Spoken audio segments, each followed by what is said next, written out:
Good evening, ladies and gentlemen, and welcome indeed to Spiritual Times with me, Philip Solomon. Now, I must apologise that we're late with this month's little program for you.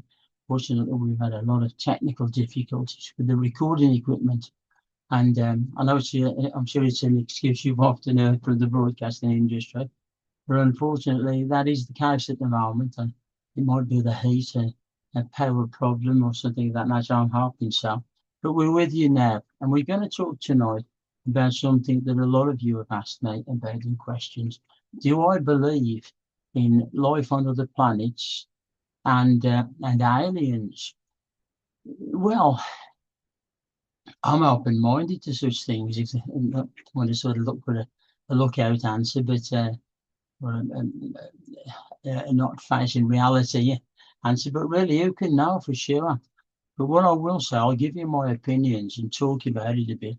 And why don't you, on this occasion, put plenty of answers underneath the column so that we can see what you think? But yeah, do I believe in life on other planets, other aliens? Well, I'm going to quote you from one or two people who I consider probably far more expert than me. And that would, one of those people would definitely be the wonderful Stephen Hawkins.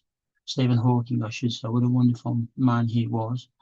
And despite life's problems, and he had many, didn't he?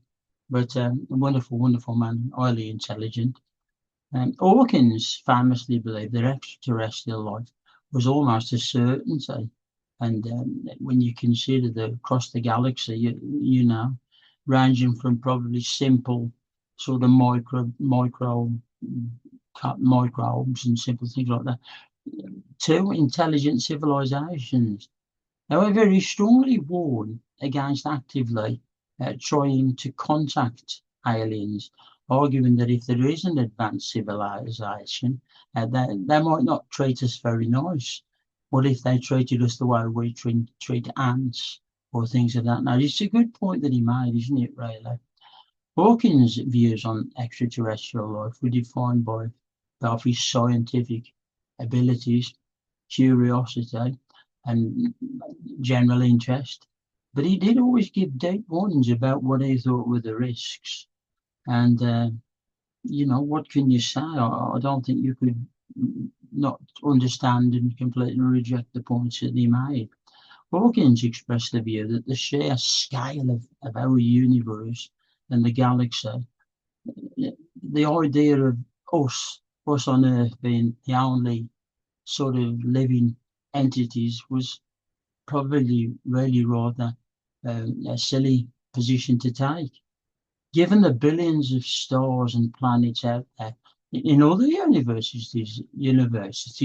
other universes, not just ours, there could have been, I suppose, there must be opportunities for life on other planets. That's what his view was, anyway. Despite his belief in extraterrestrial life, Hawkins, as I've said, consistently warned for passive listening that would be a better way to go about things rather than actively broadcasting messages from Earth out to um, the universe, if you like. He felt that there might be a civilization that could pick up our signals and could be billions of years advanced from us and technologically consider us rather like ants or something even similar and see us simply as a resource to use in some way or to ignore or to eliminate. You don't know, do you? Stephen used to talk about the Columbus analogy, and that was that when Christopher Columbus went to America, discovered America, and landed in those places where the Incas were and all those sort of people, that the arrival weren't very good for the natives, was it really? The visiting people with Columbus and his party treated them pretty badly, really, didn't they? And considered them less than anything really. Took their gold, took everything that they owned, and many of them were killed, weren't they? So I suppose you can understand what he means by Columbus, the Columbus analogy. So I'm struggling today really with trying to control this camera and do this talk for you as well. If it does fade in a little bit and out, I do apologise. It's because we're on sort of automatic focus. It's giving a little bit better ability to record tonight.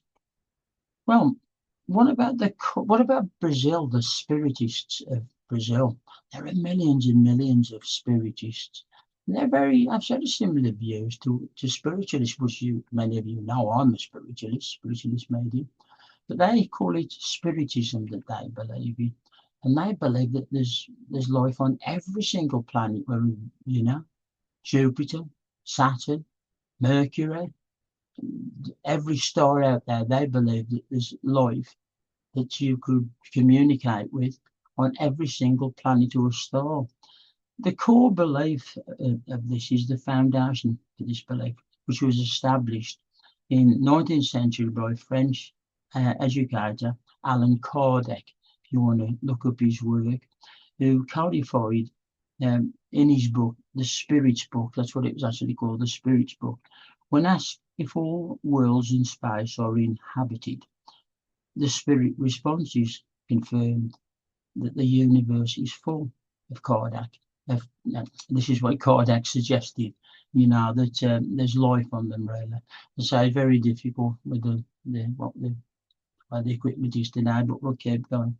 So if you want to look up the work of Allan Kardec and look into spiritism, especially in Brazil, and there are thousands and thousands of spiritist people.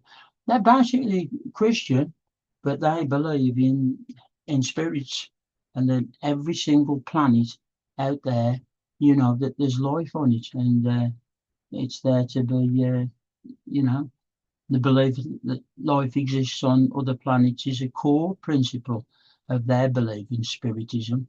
I always say spiritualism, I don't know why, it's very similar really, but of course we don't sort of have exactly the same views as the spirits people of Brazil and Allan Kardec. One of the things that I will say is I often think as a medium that the spirit world, as I think of it and talk about it, is very close by. And maybe that we link in and cross over to another dimension when we get our messages or work with those on the other side. I always feel that spirit are very close all the time, really. And having said that, I always taught my students who wanted to become mediums or psychics that you've got to learn to put yourself in the frame of mind to work, communicate with spirit. You can't walk about and be an open channel to work all the time. If you did that, you would find very, very quickly that I think it would affect you as a person and probably mentally be very challenging for you. You can't do that. You have to put yourself in a frame of mind. I advise a little prayer and psychic protection, and again, from what you linking out and joining to. And I think that's very important. But I've always had that view. I suppose our Christian religions teach us about heaven, or spirit world, if you like, in the sky. And maybe that is what we tune into. But I always think that the spirit world might be very close by, but in another dimension. So I suppose really I am sort of saying that I do believe I think you've got to believe in life on other planets and other parts of the world. And if you just tie it down to our universe, that's going to be very difficult to, to sort of look at it logically, isn't it, really? And of course, there are other universes as well, aren't there, really? I found a very interesting little book that you might find interesting many years ago. This is a new copy of it, actually, and it's called Easy Journeys to Other Planets, and it's by A.C. Bhaktivedanta Swami Prabhupada. I hope I've said that right. Many years ago, I was invited to over to Birmingham with a mate, and I'm sure it must have been this wonderful gentleman visited. And with the Hare Krishna movement, I know we always think of the lads, don't we, on the dancing on and the girls dancing on the streets chanting Hare Krishna, Krishna Krishna, Hare Rama, Hare Krishna. I found them very spiritual, and they were very kind to me, and they gave me one of the original books. This is a new one really, which you can still, which doesn't cost very much, but he hypothesizes the view that you can, visit any planetary system or things in the sky if you want to, and that you would do that by yoga or meditation, things of that nature, which you could sort of do that. And he says, in these days when men are trying to go to the moon, people should not think that Krishna consciousness is concerned with something very old-fashioned. Okay. When the world is progressing to reach the moon, we are chanting Hare Krishna, but people should not misunderstand and assume that we are lagging behind modern scientific advancement. We have already passed all scientific advancement in this field, and man's first step on the moon is nothing really.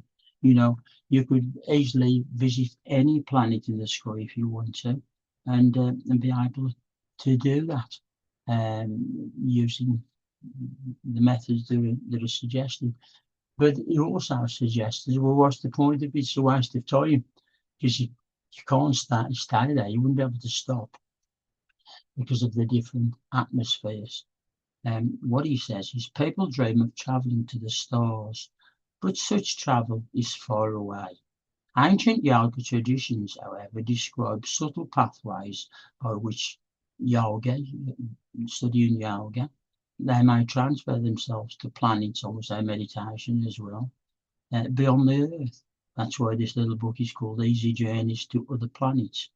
It introduces the readers to those worlds, especially to the eternal world that lies beyond the anti-material sky.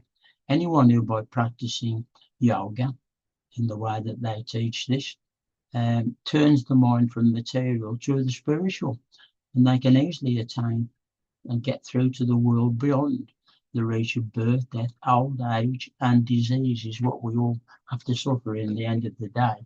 And he puts forward the view, what would be the worth of visiting those planets? But you could. I suppose getting back to the question that you asked me, do I believe in aliens? Well, and visitors to this world from other planets and vice versa. I think it's a good point what Orkney made really about just leaving a broadcast out there. Worked in radio for 25 years, I suppose, and I think it would certainly be the method that if there are life on other planets, that they would probably try and communicate with us on a radio sort of transmitter. I don't know how you quite tune it to get on their level, but if they are very much more advanced than us, if you sent out a radio recording, surely eventually, if there's someone out there, they would pick it up, wouldn't they? Aliens, so many people that I've interviewed over years, and I've written many books, as you all know, but so many people who have claimed to have seen what they described as sort of occurrences of the third kind. That sounds like I'm talking about that wonderful film of Steven Spielberg, doesn't it, But many, many people claim that they've seen things land and beings leaving that sort of craft and visiting us, I can't say that I've ever actually seen an alien. I would try and communicate with it if I did. But of course, I think it's only human that you would be quite scared. All the people that I've talked about, mostly they've said that when they've seen aliens or had visitations, that, they've felt that, there wasn't difficulty in communicating, that they understood whatever you thought or sensed before you even said it. a regular one that you read about, isn't it, where people say that they've been abducted and taken onto craft and examined by aliens and all that. And most of them have sort of come back and been okay, haven't they? But I remember a person saying to me once, what about all those people that have vanished and never been found? And I always say, well, there's got to be an answer to that, hasn't it? Something awful's happened to them, or maybe they've had an accident. And that's the reason they've never been found if it's in sort of wilderness places. But it's a fair point that they make, isn't it? I suppose it could be, but most people who speak of being abducted say that they've managed to stay on planet Earth and tell us their stories. I mean, I live in Wolverhampton, of course, Cosford, the famous RAF base. There was a report there that, a suggested report that a craft had landed and experiences of the third kind that they'd left the craft and then took off again. I don't know. Life on other planets, I'd probably take the same view really as I don't know, what can you say? I think he was a wonderful, intelligent man, wasn't he? Stephen Hawking. And I do think, I showed you some of his quotes. I do think he makes a lot of sense, doesn't he, really? There's got to be something out there, hasn't there? If not in our universes, in other, how many universes are there? We don't know, do we really? But I think he's right. There's got to be something out there. But as I've just said, really, I think it would be better to broadcast a message and leave it going out there and let whoever or whatever out there, if they wish to contact us through that sort of process. But to always be careful that they're not that far advanced that they don't have any sort of real respect for us and, don't consider us, I don't know, worthy or perhaps something like that. It's not a very nice thing to say, is it worthy? But you'll know what I mean. So yeah, it's a difficult one, really. I've been asked this question thousands of times, and I don't think I've ever sort of done a broadcast about it before. But that's my opinions. I think there's got to be life on other planets.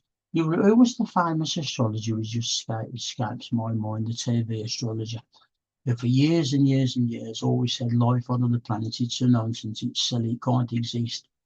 And then for some reason, in the latter years of his life, before we lost him, he said that there must be life on other planets. So I always think that was a strange changing of views. But then we all change our views, don't we, as we have different experiences and learn more about things.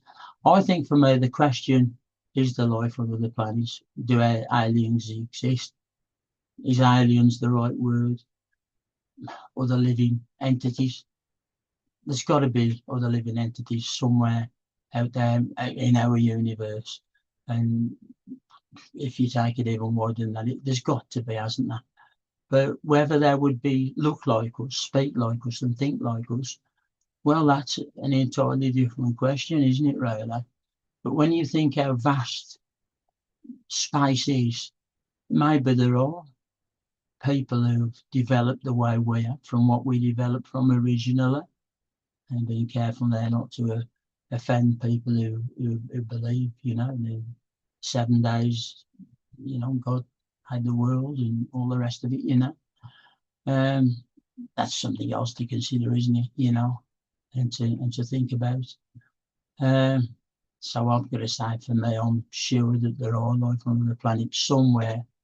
But as I say, whether they're similar to us, I think is an entirely different matter. Aliens, well, so many people tell me that they've seen. I don't really like to say alien, really, because it immediately makes you think of something that's challenging, doesn't it, really?